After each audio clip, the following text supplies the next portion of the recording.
من عمل صالحا من ذكر أو أنثى وهو مؤمن فلنحيينه حياة طيبة ولنجزينهم أجرهم بأحسن ما كانوا يعملون. بسم الله الرحمن الرحيم. الحمد لله رب العالمين، والصلاة والسلام على خير خلق الله محمد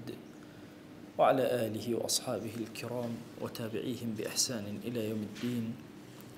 ربنا أرنا الحق حقا وارزقنا اتباعه، وأرنا الباطل باطلا وارزقنا اجتنابه.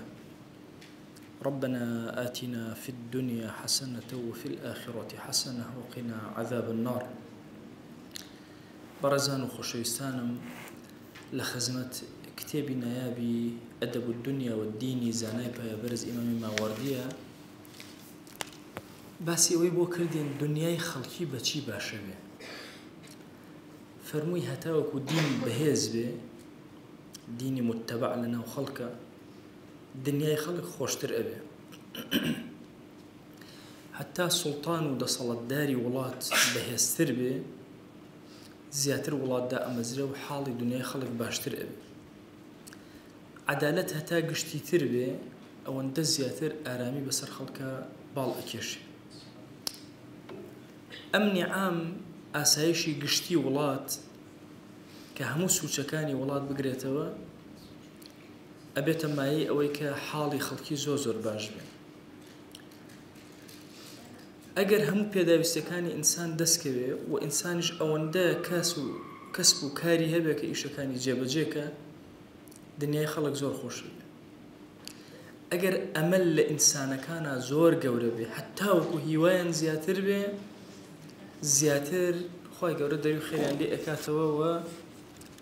دەرگاکان بەسەریانە وەڵا ئەبێ و هەز بە باشی حاڵی ژیانیان ئەکەن. لە دەرسانی پێشوە ئەمانەمان باس کردووە. ئەمڕۆ نەزەری ماوەردی بیرۆکەی ئەم یەتەوە بۆ شێوازێکی تر. ئەڵێ لەناو ئەو دنیا جوانەیە کە باسمان کردووە، ئەگەر ئینسان نەفسی خۆی ئارام نەبێ، نەفسی خۆی دروستبوو نەبێ، زۆر زەحمەتە چێژ وەرگرێ لە دنیا. بۆیە حاڵی نەفس ئەبێت تەواو بێ، اینجا ئەو کاتە حاڵی ژیان و دنیا خۆشە بێ. ئێمە دیقەت ئەدەین ئەگەر کەسێک باری دەرونی ناڕەحەت بێ، بیخەیتە ناو کۆشکێکی زۆر گەورەشەوە، لەناو ئەو کۆشکە گەورە زۆر بە زەحمەت ئەتوانێ ئارام بگرێ و سەقامگیر ببێ و دڵی دا بمەزرێ. بەبیر مەجارێک ئافرەتێک حاڵەتێکی بۆ دروست بوو، بۆ کۆشکەکەی خۆی بەجێ هێشت بوو. ڕای کردوو بۆ ماڵێکی کۆنی خۆیان هەبوو، ئەچۆ ماڵە کۆنەکە تێدا ئەنیشت. دوای قسەکردن وردە و دەکەوتەوە قسە چەند جلسەیەک، دوایی ڕسمی پیشاندام، وتی ماوەسا سیر کە بزانە ئەم ماڵەی من چۆنە چیت هەیە. تەوان ماڵەکە ژوورێکی تیا نییە پڕ نەبێ لە گوڵ. ئەی ماوەسا هەموو بەیانێک گەڵای ئەم گوڵانەم هەمووی سڕی بوو لەسەرەوە بۆ خوارە ئەم کۆشکە گەورە. ڕازانومەتەوە. ئەی ماوەسا سەیری سفرەم بکە، ئەمە سفرەم هاوسەرم هەندێک میوانی هاتووە، سفرەم بۆ ڕازاندنەوە، دیقەتی بدە ئەو هەموو گوڵە جوانە لەسەر سفرەکە دانراوە بێ لە خواردن بەس گوڵ. دەی ماوەسا ئێستا ناتوانە بچمە ناو ئەم ماڵە، مەهما کان جوانە جەماڵی بۆ چووکە دەرونی ئارام نییە. بۆیە ئێمە ئێستا دنیا بیرکەرەوە لە ناو کۆمەلگایەکە بین، هەموو ئەم خاڵانەی کە ماوەردی باسی کرد هەمووی هەبێ، کار و کەسابەتە زۆر بێ، هەرچی شتە لە بەردەستا دەستێکەوێ، زۆر ئەمن و ئاسایش هەبێ بۆ تۆ، سەحەت و لەش ساغیت هەبێ، چی هەمووی هەبێ، هەمووی سوڵتانێکی قاهیر هەبێ، دینێکی تند هەبێ لە ئینسانە، دین پارێزگاری لێ بکە. لە کۆی گشتیە سێرەکەی تۆ هێشتا هەز بە نائارامی ئەەکەی ئەگەر بێت و دەروونت تەواودا نەمەزرابێ. بۆیە ڕەحمەتی خوا لە ماوەردی بێ، ئەفەرمێ فەسڵێکی تایبەت دا ئەنێم ما يصلح به حال الإنسان، حاڵی ئینسانەکە، خودی ئینسانەکە لە ناو دنیا سازیدا ئەبێت چۆن بێ هەتاوەکو چێژ وەرگرێ و ئارامگرێ. ئەفەرمێ سێشت زۆر گرنگە. یەکەمیان ئینسان نەفسێکی هەبێ، نەفسەکەی زۆر گوێڕایەڵی، ئەمە وای لێ ئەکا زۆر ئارامی بکات. طبعاً هەموو ئینسانێک ململانێکی گەورەی لە ناو خۆیان هەیە. هەر یەکێک لە ئێمە تەسەوورکەن لەگەڵ نەفسی خۆمانە لە شەڕێکی زۆر گەورەیە، دائیمە شەکەتین، ماندووین. چونکە ئینسان کە لە ناو مەیدانی جەنگ و شەڕا ئەبێ هەمیشە ماندوو ئەبێ. ئەگەر ئەم نەفسە تەواو گوێڕایەڵی بکە، وتێ مەکە بکە، بجۆڵێ بجۆڵێ، مەجۆڵێ مەجۆڵێ، بەگوێت کە بەگوێ، نەفسی مطیعی پێوتری. ئەزانن ئینسان چەند ئارام ئەبێ، چەند دەرونی مرتاح ئەبێ، چەند گەشە ئەکا لەم ململانەیە ڕزگاری ئەبێ. وی خۆی گەورە لە قورئانە ناوی ناو بەچی نەفسی مطمئنە، یا ئەیەتوها النەفس المطمئنە، اطمئنان بە تۆ ئەدا، ئارامت ئەکات، کێشەی ناوخۆیت نەماوە. جاری وای ئینسان بەدەزەوە کێشە ناوخۆیانەوە ئەدا لە عەرز، ئەبینی لەو پەڕی هێز و جوڵەی ئیشکردن تا ییتەوە ماڵەوە لە بەرەوەی دڵ و دەرووندا ئارام نییە، حەوەکو وایە داشکاوی بەسەرێک. بەزێکە نەفسەکەت مطیع بێ، خاڵی یەکەم حاڵی تۆ زۆر زۆر باشە. خاڵی دووەم ئەوەیە کە ئەوانەی کە لە دەوروبەرتەوەن مای ئولفەت و خۆشەویستی بن، تێگەیشت بن لە یەکتر. طبعاً ئەمە بیرکەرەوە ژن و پیاوی ڕقیان لە یەک بێ، با نەفسیشیان مطیع بێ، یانەوە هەردووکیان پیاوەکە بە تووڕەی سێریەوەکەویش بە تووڕەی جواب بێتەوە شەڕ دەست پێەکە فەرتان. ئولفەت نییە لە نێوانە، ئولفەتێکی جامع نییە کە کۆیان کاتەوە. یان دایک و باوک لەگەڵ ئەولادەکانیانە. وێرمە جارێک دۆستێکم لە مناڵەکەی خۆی زۆر تووڕە بوو، ئەوی مامەسا بۆ خۆیە کە یێتە سەر سفرە نانەخوازام سەگە نانەخوا، ئەسا چکە ئولفەتەکە لە بینە نەماوە. بۆیە ئەفەرمە دووەم شت کە حاڵی تۆ هێواش کاتەوە ئەوەیە کە ئەوانەی دەوروبەرت لە ڕەفیق، لە مناڵ، لە خێزان، لە دایک و باوک ئولفەت و مەحەبەت لە نێوانە بێت. مناڵێک ئیسراحەت ناکا کە ئولفەت و مەحەبەت نەبێت لە ماڵەکەیە، بەڵام کە هەستەکە ڕقەمێکە ئەو لە ماڵەکە خۆشیان ئەوێت، دیار نەبێت لێ ئەپرسن، هەواڵی ئەپرسن. زۆر کات دایک و باوک کە پیر ئەبن زۆر سەیری ئەولادەکان ئەکەن، فڵان سرم لێ ئەدا، فڵان سرم لێ نادا، ئەوە هەر نەهاتووە، ئەوە چی گلەیی ئەکەن، ئەوە کارەکەی ئەوە ئولفەتێکی بەقووەت هەیە لەمەوە بۆ ئەوان، بەڵام لەوانەوە بۆ ئەم نییە. وە زۆر زەڕورە ئەو ئولفەتە جامعە لە نێوان هەمووانە هەبێ. ئەفەرمێ و ئەوەندەش مادە و وەسائل لەبەردەستا بێ کە نەفست قەناعەتی پێ بکە، چونکە نەفس کۆتایی نییە، قەناعەتی پێ بکە بەسە ئیتر. چونکە ئینسان لە ڕاستیە جاری وا هەیە مادەی زۆر زۆرە، بەڵام هێشتا نەفسی تەماعە، پەلامار ئەدا، ئیسراحەت ناکا، مێشکی مشەوەشە. نا، ئەم سێشت نەفست بەگوێت کە ئەبێ وات تەربیە کردبێ بەتایبەتی لە گەنجیە کە گوێڕایەڵیت کە. دوو، ئەوانەی کە لەگەڵ تا ئەژین هەمیشە بە خۆشەویستی لەگەڵیان بژی. جارێک دوو ڕەفیقم شەڕیان بوو، یەکیان بەوی تریان ێوە دەوی کاکە من میزاجی نازانم، ئەوی تۆ وەرە گێچێکم لێرە بۆ دانێ بزانم کەی میزاجی کەی میزاجی نییە. جاری وایە تێر سوحبەتەکەی هیچ کێشەی نییە، جاری یەک سوحبەتی بچووکەم شەڕێکم لەگەڵاکە. ئەوە نەبوونی ئولفەتە. دائما ئینسان بە مەحەبەتەوە ژیانی بەسەر برد، زۆر دەرو خێری لێکرێتەوە. ماوەردی بە درێژی هەمویان باسەکە لە خزمەتانە باسییانەکە، چەند دەرس فریا کەوتین لەگەڵی ئەڕۆین. بەس چەند گرنگە تۆ بە خۆشەویستی لەگەڵ دەوروبەرتا بژی. جاری وهەیە لە دائیرەیەکە سەیرەکەی کەسێک بە خۆشەویستی ناژی، ئەبێ هەمووی مڕاعاتی بکەن، نەبادا قسەی بکەن دڵی عاجز بێ، نەبادا. ئەوە ئولفەتی جامعە نییە. ئولفەتی جامعە ئەوەیە کە ئینسان کە لەگەڵ دەوروبەرەکەیە ژیا ئەو پەڕی مەحەبەت سەرفەکە بۆ دەوروبەرەک، ئەزانێت چۆن مامەڵەیان لەگەڵاکە، چۆن هەڵسوکەوتیان لەگەڵاکە. لە ماڵەوە یعنی دایک و باوک لەگەڵ یەکترە، ئەمە قسەیەوە نیە بڵێ وڵات تووڕە نەبن لەگەڵ یەکترە، تووڕەش ئەبن، عاجزیش ڕوو ئەدا، بەڵام ئەساس تێیە خۆشەویستیە، یەکسەر دروستە بنەوە. ئەگەر دروست نەبوونەوە ئەوە ئولفەتیە تەحەکوم ناکە. جارێکیان دۆستێکم باسی ئەومانە کرد کە ئەگەر خێزان تووڕە بوو چۆن ئامۆژگاری کرد چۆن بێنرێتەوە، ئەوش خەوتە بوو أنا من رجال تلفوني وكنا وتمشي أو رقم الناس وتقول من خوت وكم كسرهم هالبري لبرسري هالبري أمانة تقول تو الله شيء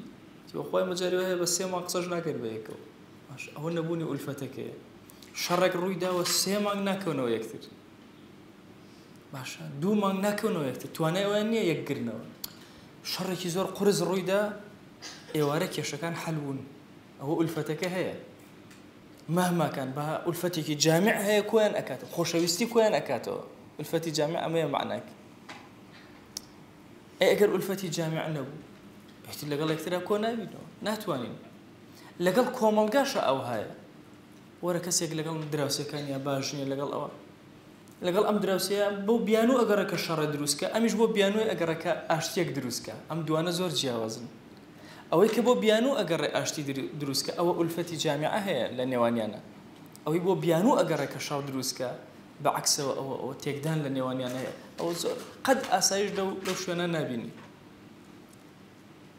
بيركرو أجر جنومير ذاك هردو كان دقتي يكتربن بو شر بقرن إيه الشر بايه وهردسك إيه أجر بو أشتي بقرن أشتيش هردسك يان دايكو كشيك باوكو كورك دايكو كورك أجر بالنظري أو بقرن داي بشكم لك شوينك ألفتك دروس كانوا يقرنا الله جارك جنومير ذاك شر ينبوبو شركة زور قرز وأوانا أي بياك إيت الشركة يعني كردو تيلي يكتري أن أبو والله بياك الراكشة وجنا كجلو بر الراكشة بياك أقام ليه كراكشة يسرب ولا منه هنا بوي أجبنه باشا جنا كجي أخوام هاد زانيم كليتي أم بس وكيلتي وأنا ويشك باشا يكسر الفتاة تسكب بدوي بياني أقرب بوي أجبنه طبعا خصوم أفرتي خوي قرا عفويك على خزور ما أفرتي زور تيجرس هذا وبزور تيجرس ولا حالي خوي أيو جاري كان شو بوها البركي أيو بياوكش محاجة حماشري ويزوري بينا خوجو أيو هاد لبيش شاي خلق مني قرت وبركي اليوم وبردم يو لو زمانه أيو دايكم أمي بيستبو أيو هالشيد ودايكم أيو خبرنا بدوام ما وتي وروا داي وروا من الرشد ما دايك متي شلون قبولي أكيد شلون داعني شيء قلت والله دايك خوش شقيلة من هالنيا تأي شيء والله كواكم خر كردو ولا برستم شقيلة كواك الله هي خوش من أبوي شترو أيوة حلو قراته عشان تكو بدو ألفتة أقرأ بأساني تواني حليك أقرأ بدوي بيانو بقري بوشر طبعا بيانو جو شر دسك جاري من خالية مثلا كيشا جيشتو الطلاق أري لسر شي جيشتو والله لسر شا من نظام لسر شانية شاي اللي نانم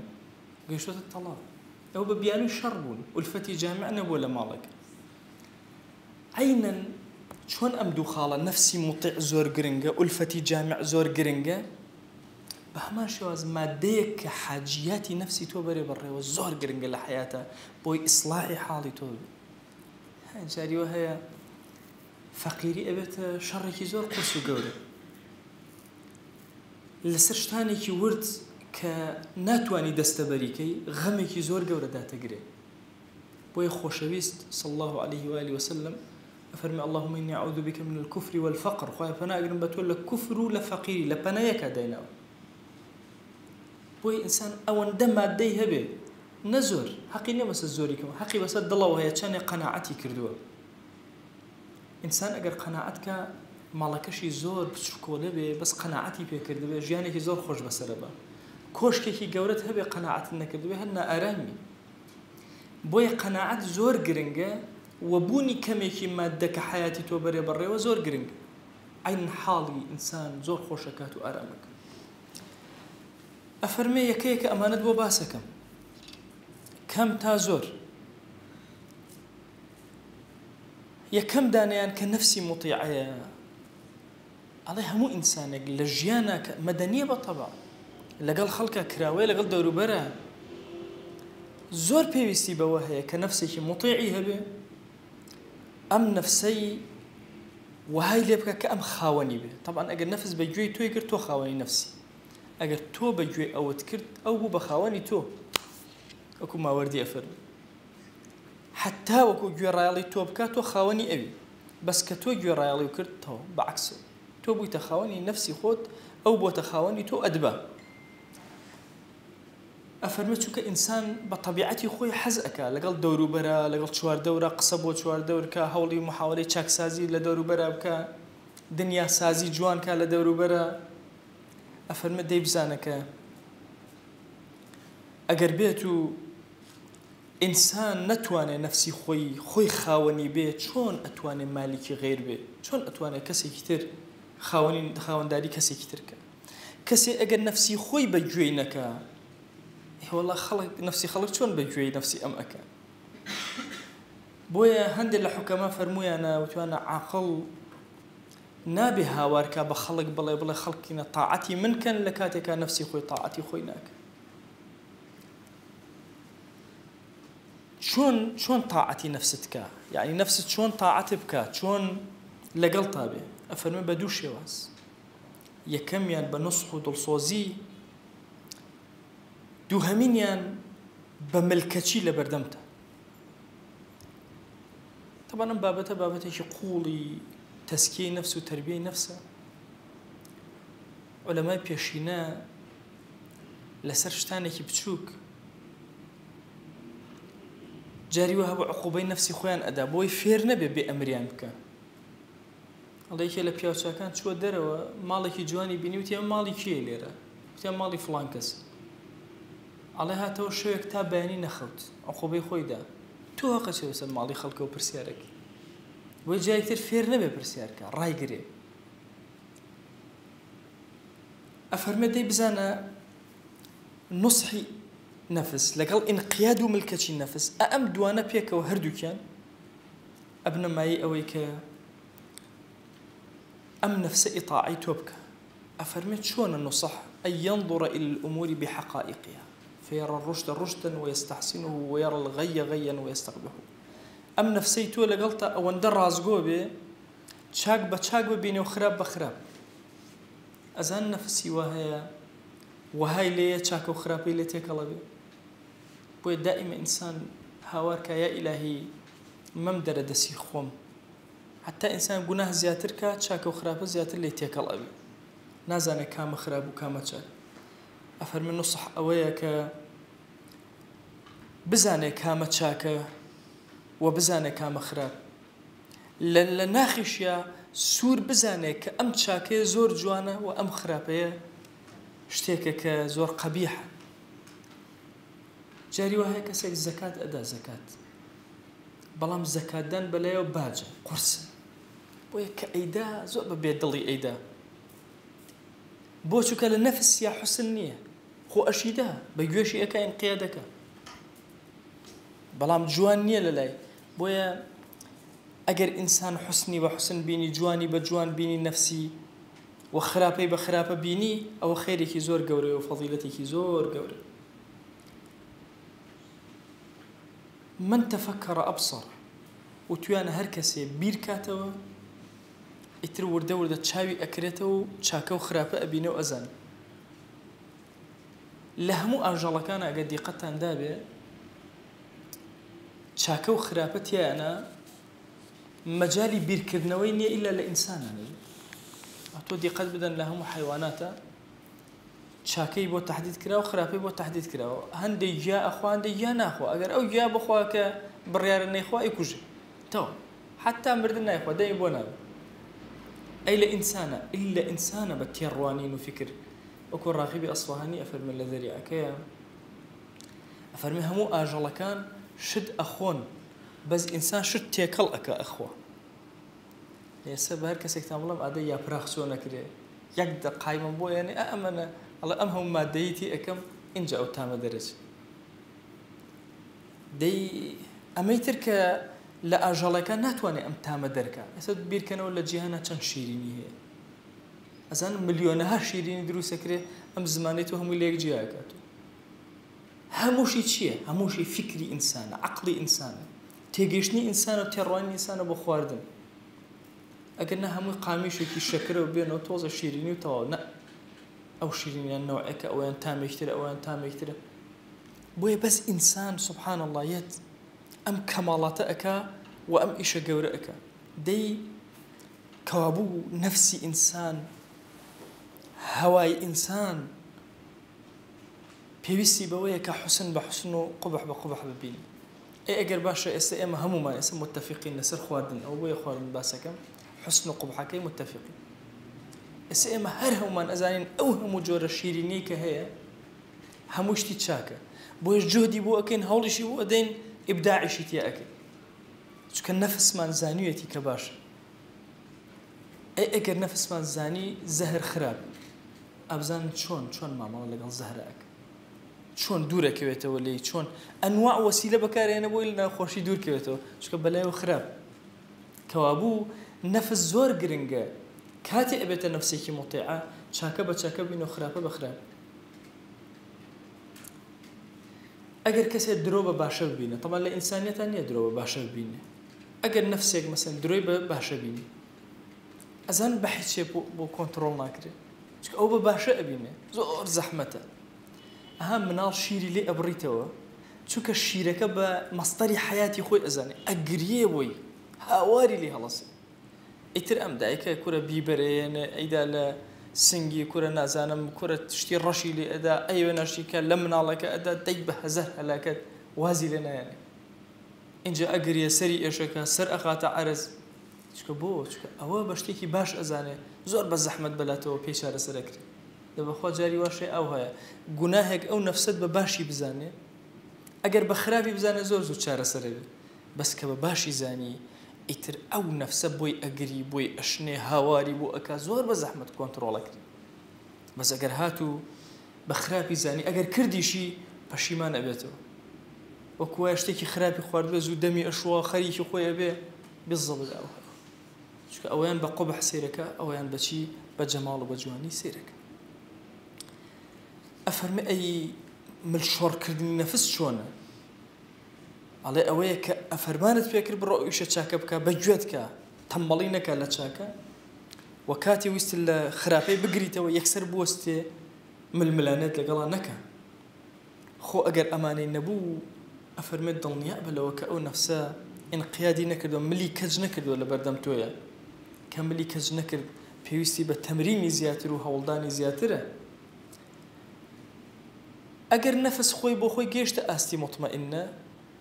زور لقرفته كان يشار سرد زور لكيش كان حلبا شو أو كاتل لبري وي توفر من كي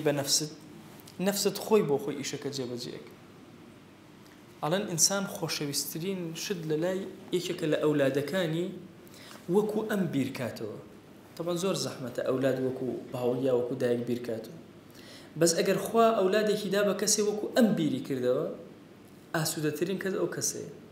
شو بيوزناك بمنالك بلا أو بك كردويتي بيوزناك بلا أو ما كان يكردو أم ليرو ضلي زور مطمئنة نفسيج أو هاي أجر نفس بو مطمئنة إتر بيوزناك تو هم دقيقة ولا كرد نقبت أما بكتشاك أو بك ده كرد دور كورو لوا نا خوي أزانة شون كاركاني كشون أر بويا رحمتي خوي اللي أفرمي كرة أم مسألة نفسها زرت تفصيله ما وردي أفرمي آدابي خوي هي شون وايلي أكيد طواو طاعتك شون وايلي أكيد مصلحتي خوي بزاني أفرمي هلا مكتب بابك ما بدري جي بس باسي أو كردو شون تربية أكريت شون أم نفسها شون بريبي أدري زور ممكن يسأما هري كمان كمال طبيعة من هي أكري أم طبيعتاني كمان بقوري أكري بشوازي كتير ما ملكي بويا أما بشي يكمل لحالي حياة من كجوان أبي كتشاك أبي كدنيا من أسازي بيوست النفس من بسازي سازاني نفسيش من سرتاكي بودس في أكاكا شاك نفسه كمان إطاعي كردبين جوريالي كردبين إنجا أم مروفك أبي كحالي طوا وبرو قايم أبي خويا جان داود لي أكين بناوي جوانت وصفتي برز باسمي عظمت رحمته بزي وكرمي خود بسرمانا ببارنا عفو عافيتي خود بسرمانا ببارنا لسرجم قناها كان من ببوري يا أكرم الأكرمين خويا قناها بأشكرا كردومان عفو مانك قناها ببنهان كردومان عفو مانك قناها نمان زاني وكردومان عفو مانك قناها زاني ومان وكردومان عفو مانك گوناهی لەمە پێش کردومانە عەفومان کە گوناهی لەمە دوای ئەکەین و فرێ تەوبە ناکەین عەفومان کە یا ئیلاهی داوات لێ ئەکەین بە ناوی جوانت بە صیفەتی بەرزە بە ئیسمی عەظەمت نفسێکمان بدەرێ کە ئیطاعەمان بکە یا رب العالمین زاڵمان کە بەسەر نفسی خۆمانە بمان گێڕە لەو عەبدانەی کە حاڵی نفس و ژیانیان زۆر خۆشە بمان گێڕە لەو عەبدانەی کە لە دنیایەکی زۆر سازە ژیان بەسەر ئەبن لە نفسێکی زۆر سازە ژیان بەسەر ئەبن یا ئیلاهی بمان گێڕە لەوانەی کە لەگەڵ دەوروبەرە بە ئولفەت و مەحەبەت و خۆشەویستیەوە مامەڵاکەن یا ئیلاهی ئێمە زۆر محتاجیمان هەیە بۆ لای تۆی بەرزکەینەوە بەخوا ڕوومان نییە بەرزیانکەینەوە یا ئیلاهی ناتوانین حاجەتەکانی دڵی خۆمان بە هیچ کەسێ بڵین تەنها ئەتوانین تەقە لە بارەگای تۆ بدەین یا ئیلاهی تۆ خۆت پێمان عەتاکە یا ئەکرەم الئەکرەمین خوای گیان دڵمان ئارام کە ڕۆحمان ئارام کە ژیانمان پڕ خێر و بەرەکەت کە دامەزرامان کە لە دینداریمانە یا ئیلاهی بمان گێڕە لەو عەبدانەی کە تۆ لێیان ڕازی ئەبی یا رب العالمین خوای ئەومان نەخۆشە شیفای بۆ بنێرە ئەومان بێ حاڵ و ماڵە ماڵداری کە ئەومان بێ مناڵە مناڵی پێ عەتاکە ئەومان بە مناڵە یا ئیلاهی مناڵەکانی ساڵح کە ئەومان کەم ڕزقە ڕزقی حەڵاڵی زیاد کە ئەومان قەرزارە قەرزی سەرشانی سووکە ئەومان کێشە و گرفتێکی هەیە بۆی چارەسەر کە ئەومان یا ئیلاهی لە ناڕەحەتی و نائاسایشی دەرونیایە خوای ئاسایشی خۆت بەسەریا ببارێن ئەومان ماڵەکانی ئاژاویت هەیە خوای بێ ئاژاوی کە یا رب العالمین خوای داوات لێ ئەکەین بە ڕەحمەت و بەزەی خۆت بەرەکاتی ئاسمان و زەوی بەسەرمانە ببارێن ڕزقی حەڵاڵمان زیاد کە ئەوەندە حەڵاڵمان بدەرێ محتاجی حەرام نەبین یا رب العالمین محتاجی دەسی مرۆڤەکانمان مەکە یا ئەکرەم الئەکرەمین زەلیلی سەر جێگەمان مەکە یا رب العالمین محتاجی دەسی نامردمان مەکە یا ئەکرەم الئەکرەمین یا ئیلاهی ئەم عەبدانەی لەم دەرسانە مشارەکەمان لەگەڵا ئەکەن تۆ خۆت شاهیدی ئەمان دڵیان پڕ لە خۆشەویستی بۆ تۆ یا رب العالمین یا ئیلاهی هانای بەزەیی و هانای زەلیلی و هانای نادادی خۆمان هەمووی بۆ لای تۆ بەرزەکەینەوە بێکەسی و کەساسی خۆمان بۆ لای تۆ بەرزەکەینەوە ئەزانین تۆ بە ڕەحمی تۆ بە میهری دەیا ئیلاهی ڕەحمەت و بەزەیت بەسەرمانە ببارێنە دڵمان ئارام کە ماڵمان ئارام کە شار و وڵات و نیشتیمانمان ئارام کە ئومەتی پێغەمبەر صلی الله عليه وسلم ئارام کە یا ئیلاهی داوات لێ ئەکەین بە ناوی جوانت بە صیفەتی بەرزە بە ئیسمی عەظەمت هەر گرفتێک هەمانە یا ئیلاهی بۆمان چارەسەر کە بەخوا ئێمە خۆمان بەرگەی گرفتەکانی خۆمان ناگرین یا ئیلاهی ئەو شتانەی ئەبنە مایەی نائاسایشی دەروونمان و وەزعمان تێک ئەدەن و خەومان لێ ئەزڕێنن خوای تۆ خۆت بۆمان چارەسەر کە یا رب العالمین یا ئیلاهی داوات لێ ئەکەین هەر هەمومان لە ساحەی مەحشەرە لە خزمەتی پێغەمبەرە صلی الله عليه وسلم کۆکەرەوە بە ئومەتی ئەو قبوڵمان کە سڵاوی ئێمە بگەینە ئەو خۆشەویستەمان یا ئەکرەم الئەکرەمین یەک ناومان لە خزمەتیا بێنە یا رب العالمین سڵاوی دڵی ئێمە مەحەبەتی دڵی ئێمە ئیشتیاقی دڵی ئێمە پێ بگەینە یا رب العالمین یا ئیلاهی داوات لێ ئەکەین ئەم دوعانەمان قبوڵ کە خوای ئەم دوعانەمان قبوڵ کە خوای ئەم دوعانەمان قبوڵ کە آمين آمين والحمد لله رب العالمين وصلى الله على سيدنا محمد وعلى آله وصحبه وسلم تسليما كثيرا أبدا إلى يوم الدين خواهي قول لقناه منش وإوجبوري وخالي من قبولك